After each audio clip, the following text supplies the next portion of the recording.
Saya bukan penikmat bola, saya juga nggak tahu tentang strategi-strategian, saya juga nggak pernah ngikutin turnamen laga, apalagi kalau saya hafal nama-nama pemainnya. Nggak mungkin. Bukan karena saya punya indera keenam ataupun saya ngikutin Sintayong ataupun pakai dukun bola. Meskipun banyak mayoritas orang yang nggak ngebicarain ataupun menjagokan negara Spanyol ini untuk bisa menang di Piala Dunia 2026. Tapi dengan ketidaktahuan saya tentang persepak bolaan, bagaimana saya bisa dua kemungkinan? Saya dapat bisikan ilahi atau saya dapat bocoran data. Data apa itu? Data dari mana?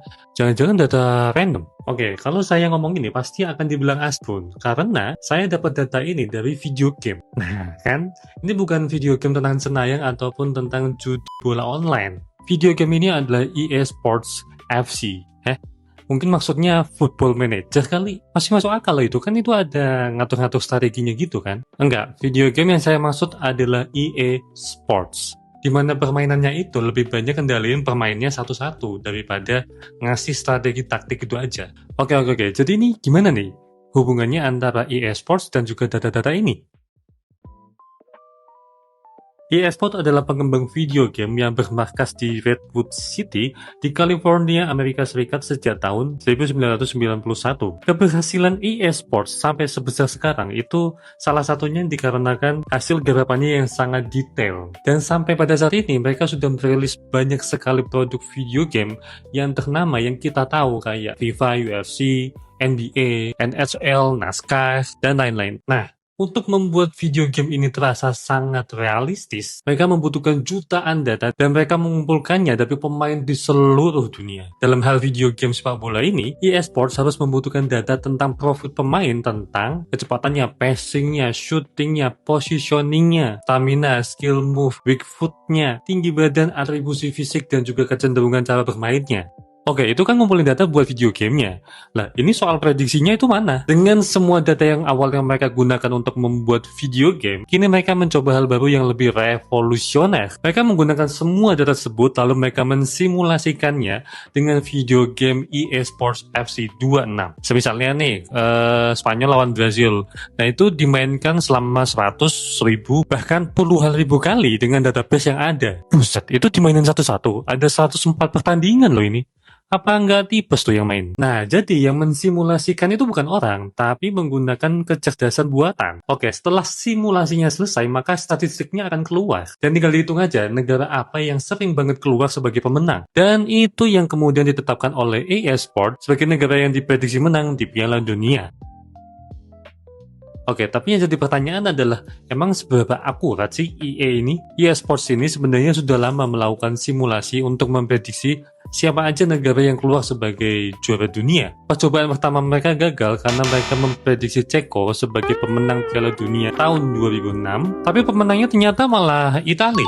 Tapi ini nggak bikin mereka menyerah begitu saja. Justru ini menjadi batu loncatan mereka untuk memprediksi siapa juara Piala Dunia selanjutnya. Dan benar saja, Piala Dunia tahun 2010 menjadi momen comeback bagi EA Sports karena mereka berhasil memprediksi kemenangan Spanyol sebagai juara Piala Dunia. Piala Dunia tahun 2014 mereka benar, Piala Dunia tahun 2018 mereka benar lagi, tahun 2022 mereka benar lagi, dan benar lagi di Piala tahun 2026 dengan Spanyol keluar sebagai juara Piala Dunia. Jadi selama 2 dekade dengan 6 prediksi hanya 1 kegagalan, dan itu cuma ada di awal aja. Satu kesalahan ini jatuhnya kayak lebih ke pemanasan aja nggak sih?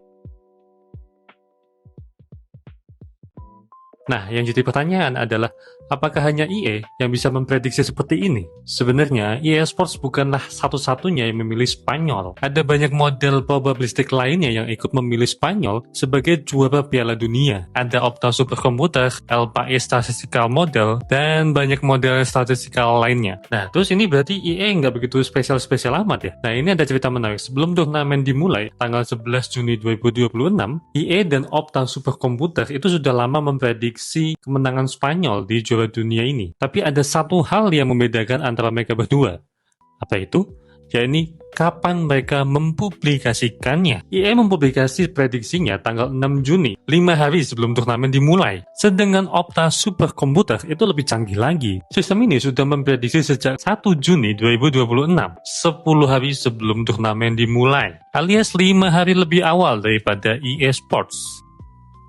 Tapi terlepas siapa yang paling sakti, pertanyaan yang paling fundamental adalah apakah EA Sports bisa memprediksi masa depan? Jawabannya tentu saja tidak bisa. Masa depan itu nggak ada yang tahu, tapi prediksi adalah perhitungan peluang atau probabilitas untuk melihat apa yang akan terjadi di masa depan. Dan EA Sports hanya menghitung negara apa yang memiliki probabilitas yang sangat tinggi untuk menang. Tapi ini bukan kepastian, sehingga kemungkinan kesalahan tetap terbuka lebar.